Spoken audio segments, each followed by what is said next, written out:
2010ஆம் ஆண்டு. அப்போது திமுக ஆளுங்கட்சி, அம்மா அவர்கள் எதிர்க்கட்சி. ஒரு பெரிய மிரட்டல் விடுத்து அம்மா அவர்களுக்கு எதிராக மதுரை மாவட்டத்தில் பல இடங்களில் போஸ்டர் ஒட்டியிருந்தார்கள். அந்த போஸ்டரில் அம்மா அவர்கள் மதுரைக்கு வந்தால் திரும்பி செல்ல மாட்டார், மதுரைக்கு அம்மா அவர்கள் வரக்கூடாது என்று மதுரை மாவட்டத்தில் பல இடங்களில் அந்த போஸ்டரை ஒட்டி பெரிய மிரட்டல் எல்லாம் கொடுத்தார்கள். அதேபோல் ஜெயா டிவிக்கும் மிரட்டல் தொலைபேசிகள், மிரட்டல் கடிதங்கள் வந்து கொண்டிருந்தது. ஜெயா டிவியின் செய்தி பிரிவினர் இந்த மிரட்டல்களை பற்றியெல்லாம் தியாகத்தலைவி சின்னம்மா அவர்களிடம் சொல்லி அம்மா அவர்களின் கவனத்திற்கு கொண்டு சென்றார்கள்.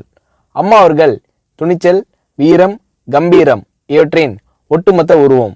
அதனால் புரட்சி தலைவி அம்மா அவர்கள், நான் மதுரைக்கு போய் தீருவேன், பொதுக்கூட்டத்தில் பேசியே தீருவேன், எது நடந்தாலும் எதிர்கொள்கிறேன் என்று சொல்கிறார்கள். ஒரு கட்டத்தில் ஜெயா டிவிக்கு மிரட்டல் எப்படி வருகிறது என்றால், ஜெயா டிவியின் அலுவலகத்தை வெடிகுண்டு வைத்து தகர்ப்போம், அம்மா அவர்கள் மதுரைக்கு வந்தால் ஜெயா டிவியை ஒழிப்போம், இப்படியெல்லாம் நிறைய மிரட்டல்கள் தொலைபேசியின் வாயிலாகவும் கடிதத்தின் வாயிலாகவும் வந்து கொண்டிருக்கிறது.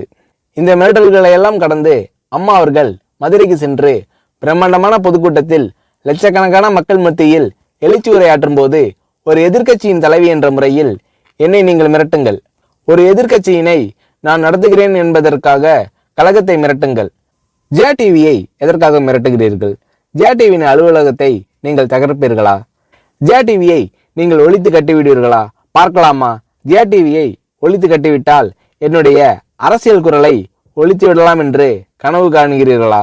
ஜெயா டிவி என் உயிருக்கும் மேலானது, நான் என்னுடைய உயிரை விட அதிகமாக நேசிப்பது, என்னுடைய அரசியல் கரமாக நான் போற்றி புகழ்வது, அதன் மேல் நீங்கள் கை வைப்பீர்களா, பார்க்கலாமா என்று எழுச்சி உரையாற்றினார் புரட்சி தலைவி அம்மா அவர்கள்.